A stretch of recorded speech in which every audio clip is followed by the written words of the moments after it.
ഇപ്പം സ്പൈഡർമാനാന്നും പറഞ്ഞിട്ട് വലിയ കാര്യമൊന്നുമില്ല. ഇനി ആരെ രക്ഷിക്കാനൊന്നും ഇല്ല. നീ എന്താ ചെയ്യും? ഇത് എവിടുന്ന ഒരു സൗണ്ട്? കൂട്ടുകാരെ, ലൈക്ക് ചെയ്യുക, ഷെയർ ചെയ്യുക, സബ്സ്ക്രൈബ് ചെയ്യുക. ഞാൻ ആ കള്ളനെ പോയി പിടിക്കുന്ന വീഡിയോ നിങ്ങളിപ്പോൾ കാണുന്നതാണ്. അപ്പം നമുക്ക് നേരെ കള്ളനെ പോയി പിടിക്കാം. എടാ, നിന്നെ ഇനി ആരും രക്ഷിക്കാൻ വരില്ല. നിന്നെ ഞാൻ കൊല്ലുവാടാ. നിന്നെ രക്ഷിക്കാൻ സ്പൈഡർമാനും വരത്തില്ല, വെനോവും വരത്തില്ല, ഒരു സൂപ്പർ ഹീറോയും വരത്തില്ല.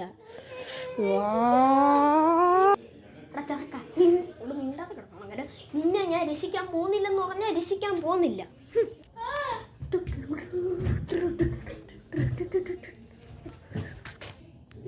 മോനെ, നിനക്ക് എന്ത് പറ്റി? നിനക്ക് വല്ല മുറിവ് എന്തെങ്കിലും പറ്റിയോ? പറ്റുവാണെങ്കിൽ ഞാൻ വന്ന് രക്ഷിക്കാം കേട്ടോ.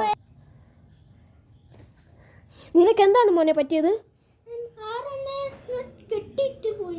ഏതാനാണ്? അവന്റെ തോക്കുമല്ലോ ഇവിടെ ഉണ്ടോ? എന്റെ ദൈവമേ, ഇത് ഇച്ചിരി വലിയ കേസാണല്ലോ. എന്തായാലും ഒരു കുട്ടിക്ക് വേണ്ടിയല്ലേ, പോയി കളഞ്ഞേക്കാം. ഏടാ സ്പൈഡർമാനെ, നിനക്ക് ഇതിന്റെ മുന്നിൽ പിടിച്ചു നിൽക്കാൻ ഒക്കത്തില്ല. കാരണം AK-47 ആടാ, AK-47. ഇതുകൊണ്ടൊരു വെടി കൊണ്ടാലുണ്ടല്ലേ കത്തായിരിക്കും, കത്ത. എൻ്റെ പൊന്നു മോനെ, ചിലന്തിയുടെ കടി കൊണ്ടിട്ട് പോലും എനിക്ക് ഒന്നും പറ്റിയില്ല. എന്നിട്ടാ നിന്റെ AK-47? നീ വല്ല ഡെഡ്പൂളിനെയും വിളിച്ച് വെടി വെക്കും. മാത്രമല്ല, നീ ഇവിടെ വരെ വന്നതല്ലേ, ഒരു വല വെച്ചൊരു കൂടുണ്ടാക്കി തന്നേക്കാം. എൻ്റെ പൊറ്റ സ്പൈഡർമാനെ, ഞാനെങ്ങാണ്ട് ഇവിടെ എണീക്കാം. അവിടെ മിണ്ടാതിരുന്നോ കേട്ടോ, ഞാൻ പറഞ്ഞത് വേണ്ട. മോനെ, നിന്നെ ഞാൻ എന്തായാലും രക്ഷിക്കും. നിനക്കെന്തെങ്കിലും പ്രശ്നമുണ്ടോ മോനെ? നിനക്കെന്തെങ്കിലും പ്രശ്നമുണ്ടോ മോനെ? മോനെ, നിന്നെ തട്ടിക്കൊണ്ടു പോയതിൻ്റെ പേര് ഇപ്പം തന്നെ പറയും. എനിക്ക് പോലീസിൽ കംപ്ലൈൻറ്റ് ചെയ്യണം. ഇവൻ്റെ അടുത്തൊന്നും പിടിച്ചു വെക്കാൻ എന്നെ കൊണ്ടൊക്കത്തില്ല. വേഗം പറയണ ചക്ക.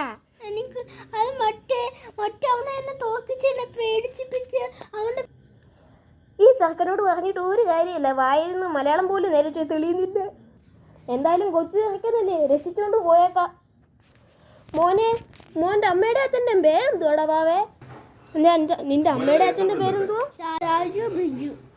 എന്തായാലും ഇപ്പം തന്നെ അങ്ങ് കൊണ്ടെത്തിച്ചേക്കാം.